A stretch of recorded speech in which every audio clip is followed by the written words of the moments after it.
அதாவது சாம்பவனுக்கு சூரிய பகவான் அனுகிரகம் செய்கிறார். சாம்பவன் நாரதரமிடம் இருந்து விடை பெற்று தன்னுடைய தந்தையாக இருக்கக்கூடிய கிருஷ்ண பரமாத்மா கிட்ட போகிறார். கிருஷ்ண பரமாத்மாவிடம் சென்று மன்னிப்பு கேட்டுட்டு, உங்களுடைய ஆலோசனைப்படி நான் நாரதர் மகரிஷியிடமே ஆலோசனை பெற்றேன். மித்திரவனத்தில் இருக்கக்கூடிய சந்திரபாகா நதிக்கரையில் சூரியனை நோக்கி தவம் இருக்க சொல்கிறார். ஆகையினால் நான் சந்திரபாகா நதிக்கரைக்கு போகிறதுக்கு உங்களுடைய அனுமதி வேண்டும்னு கிருஷ்ண பரமாத்மாவிடம் சாம்பவன் கேட்கிறார்.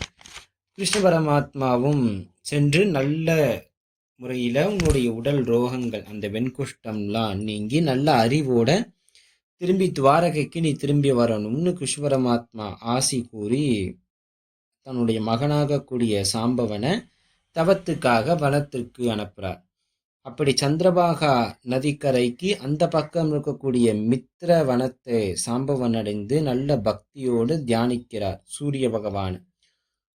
உலகிலும் உள்ளவர்கள் கொண்ட தகுதியை ஒரு நிலைப்படுத்தி உலகமுமே என்ன இயங்கினாலும் தன்னுடைய மனதை அவர் ஒருநிலைப்படுத்தி சூரிய பகவானுடைய மூல மந்திரம் ஆதித்ய ரூபாயை நமாக என்ற மந்திரத்தை அவர் தொடர்ந்து உச்சரித்து கொண்டு தவம் செய்கிறார்.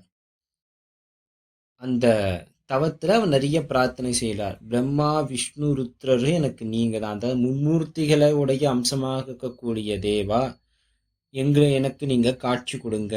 நீங்கள் தான் ரிக்கெஜுர் சாமம் என்ற 3 வேதங்களின் அடித்தத்துவமானவர் என்று எல்லாம் போற்றி புகழ்ந்து தன்னுடைய மனதிலே தவம் செய்து கொண்டே இருக்கிறார். ஒரு கட்டத்துக்கு மேல சூரிய பகவான் அந்த தவத்துக்கு மகிழ்ந்து சாம்பவனுக்கு காட்சி கொடுக்கிறார்.